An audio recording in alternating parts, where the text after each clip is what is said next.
Inilah yang menjadikan Syekh Abdullah bin Abdul Aziz bin Baz, mufti dan ulama besar Arab Saudi, sampai menangis ketika diberitakan kabar tentang perkembangan Danau Tiberias. Lalu apa kata beliau? Hadza zamanu khurujid dajjal. Inilah dia zaman kita, zaman saya, zaman tuan-tuan dan puan-puan semua, zaman bapak ibu dan zaman anak-anak kita masih hidup. Makhluk terlaknat ini akan keluar, Dajjal.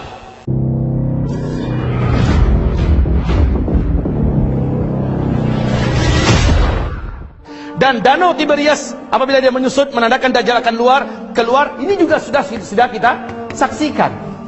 Bagaimana kita ingin membantah kaum muslimin? Kita yang tidak boleh itu menentukan tanggal sekian, bulan sekian, tahun anu, itu baru haram. Tapi kalau kita bertanya dan mempelajari tentang tanda-tandanya, Nabi mengatakan gua banget nih. Nabi mengatakan kalau ini pertanyaan ente tentang tanda-tanda, saya bisa jelaskan. Dan inilah kewajiban saya menjelaskan kepada Bapak Ibu. Bukan mencocok-cocokkan, ya memang cocok. Karena Danau Tiberias hanya cuma satu di muka bumi, di Israel.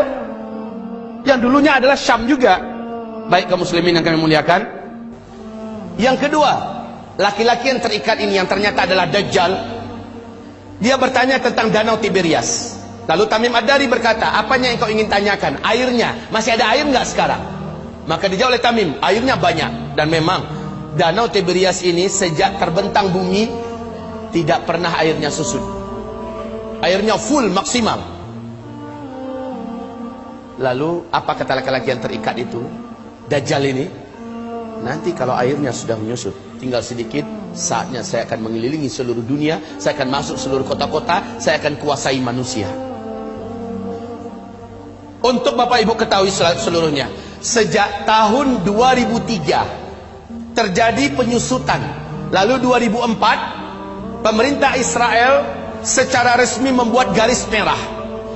Ternyata, perhatikan ini, perhatikan, ini adalah garis dari permukaan Danau Tiberias, ya.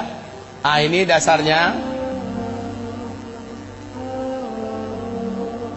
Kaum muslimin, sejak 2003 sampai 2013, sejak 2003 sampai 2013, danau ini telah mengalami penyusutan yang sangat signifikan. Padahal kedalaman danau ini hanya 45 meter saja. 45 meter saja. Ya. Dalam hanya hitungan 10 tahun sudah 16 meter menyusut airnya dari permukaan. 16 meter dari kedalaman 45 meter, maknanya sudah lebih 30%. Coba buka YouTube. Buka YouTube, ada di situ acara televisi resmi pemerintahan Israel menyebutkan kepanikan dan ketakutan mereka yang tidak bisa disembunyikan. Sebab apa? Ini danau, airnya sumber air satu-satunya bangsa Yahudi di Israel. Mereka nggak punya sungai, mereka nggak punya mata air yang lain, cuma ini. Di sini untuk air minum, air cocok tanam, air mandi, segala-galanya dari sini sumbernya. Dan sekarang air itu menyusut. Kaum muslimin yang kami muliakan, 16 meter sudah seperti ini posisinya.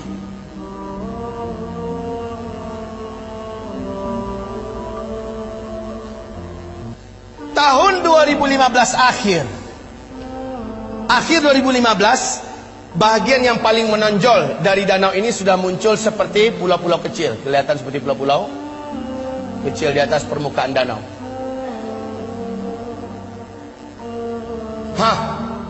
Kondisinya sekarang semakin menyusut. Awas, inilah yang menjadikan Syekh Abdullah bin Abdul Aziz bin Baz, mufti dan ulama besar Arab Saudi, sampai menangis ketika diberitakan kabar tentang perkembangan Danau Tiberias. Lalu apa kata beliau? Hadza zamanu khurujid dajjal. Inilah dia zaman kita, zaman saya, zaman tuan-tuan dan puan-puan semua, zaman bapak ibu dan zaman anak-anak kita masih hidup. Makhluk terlaknat ini akan keluar, Dajjal. La haula wa la quwata illa billahil aliyil azim. Penyusutan air ini sangat signifikan. Kecemasan dan ketakutan tidak dapat disembunyikan. Lihat gambarnya. Lihat ini.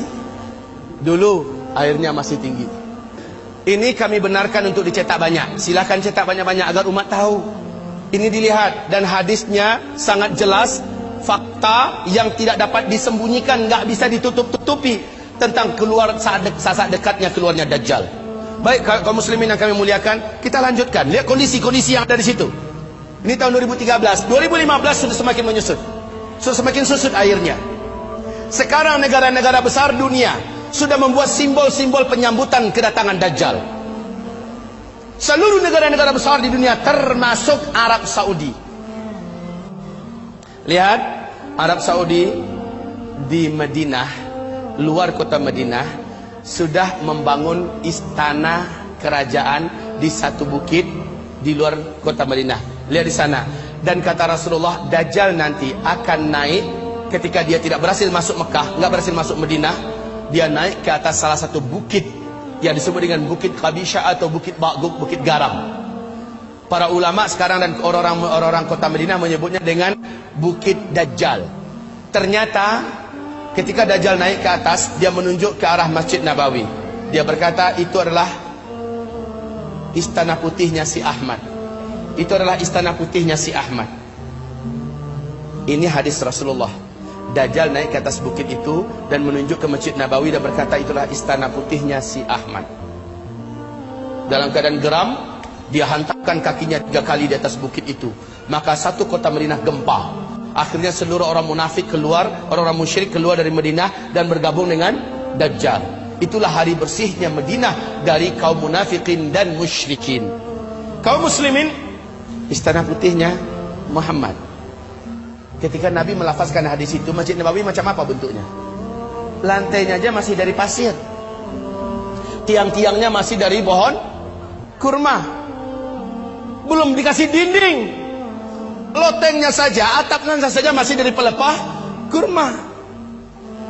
Tapi ketika Dajjal mengatakan itulah istana putihnya si Ahmad, maka lihat keadaan istana putih itu tidak dengan Masjid Nabawi sekarang. Seolah-olah gambaran yang diceritakan oleh Rasulullah tentang ucapan Dajjal terjadinya di masa kita. Ya Allah ya Rabb, ya Allah ya Rabb,